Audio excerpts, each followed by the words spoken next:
ఆ ఇండ్లు దూరం, అందుకే పోతలేము. హైదరాబాద్లో అధికారుల నోటీసులకు డబుల్ బెడ్రూమ్ ఇండ్ల లబ్ధిదారుల రిప్లై ఏమంటారు అంటే, మాకు ఇచ్చిన ఇండ్లు ఎక్కడనో దూరం ఉన్నాయి కాబట్టి మేం పోతలేము. మరి వాడనప్పుడు మీకు ఇండ్లు ఎందుకని చెప్పేసి అధికారులు నోటీస్ ఇచ్చారు. ఇండ్లు ఉన్నోళ్ళే పెట్టుకున్నారు అవన్నీ. మరి ఎందుకు పోతలేరంటే దూరం ఉన్నది పోతలేరు. అంటే నీకు ఇల్లు కావాలన్నా దూరం కావాలన్నా? ఇల్లు ఇస్తే దూరం ఉందట. ఇక శాస్త్రం ఉంటుంది కదా, పిలిచి పిల్లని ఇస్తేనంటే ఏదో అన్నట్టుందట, వంకలు పెట్టినట్ట. ఇల్లు లేదని చెప్పేసి ఇండ్లు ఇస్తే మాకు దూరం ఉన్నది, ఇక దగ్గర ఇవ్వాలి, ఉన్న కాడ ఇవ్వాలి, సెంటర్ సిటీలో ఇక సచివాలయం పక్కన కట్టియాలి వీళ్ళ రిప్లేకు. అట్లా ఉన్నది. అందుకనే మళ్ళీ ఈ వాస్తవానికి కూడా ఈ డబుల్ బెడ్రూమ్లు కూడా మళ్ళీ రిపేర్ చేసుడు ఈ ప్రభుత్వం వచ్చినాక. ఇవన్నీ నాసిరకం కట్టడం కడితే అస్తరకారు ఇట్లా ఊసిపోయి ఉంటే కొంతమంది భయపడి పోకుంటే మళ్ళీ ఇప్పుడున్న ప్రభుత్వం రిపేర్ చేయించి మళ్ళీ పెయింట్లు వేయించి మరి కొన్ని పంచుతుంటే ఏమంటాడు కేటీఆర్ మాట్లాడతాడు, అవి మేం కట్టించినాయి ఏమని అంటాడు. మేం కట్టించినాయి మీరు పంచుతున్నారు అంటాడు.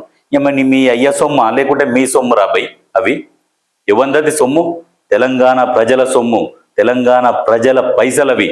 మాది అని అంటే ఉరికించుకొట్టాలి. అసలు ప్రభుత్వం అని మాట్లాడు, గత ప్రభుత్వం అని మాట్లాడు. మేం కట్టించినాం కాదు, మీ జాగీర్ కాదు, మీ ఇంట్లోకి వెళ్ళి తీయలే పైసలు. అయ్యి తెలంగాణ ప్రజల సొమ్ముతో కట్టించినాయి, తెలంగాణ ప్రజలవి అవి. కాబట్టి పంచుతారు. ప్రభుత్వం ఏది ఉంటే ఆ ప్రభుత్వం పంచుతుంది. అర్హులైన పేదలకు పంచాలి. మీరు కట్టించిరు కానీ సగంలో వదిలేసిరు కదా అవన్నీ. కాంట్రాక్టర్లకు బిల్లులు ఇవ్వకుంటే సగం బిల్లులు సగం కమిషన్లు తీసుకుంటే వాళ్ళు నాచిరకం మట్టి దుబ్బ పోసి కడితే పలుగుడు బట్టి అస్తరకారు ఊసిపోయింది.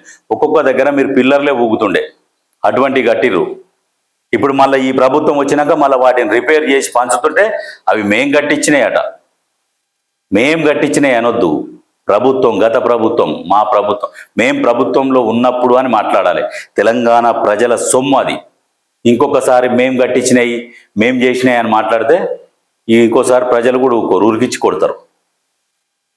అర్థమైందా? మీరు కట్టించినాయి కాదు, మీరు ఇంకా దోసుక తిన్నాయి. తెలంగాణ ప్రజల సొమ్ము, చెమట చుక్కలు దోసుక తిన్న రక్తం పీల్చుక తాగారు దరిద్రులు మీ కుటుంబం మొత్తం. మళ్ళీ మీదికెళ్ళి మీరు మాట్లాడతారు ఇంకా.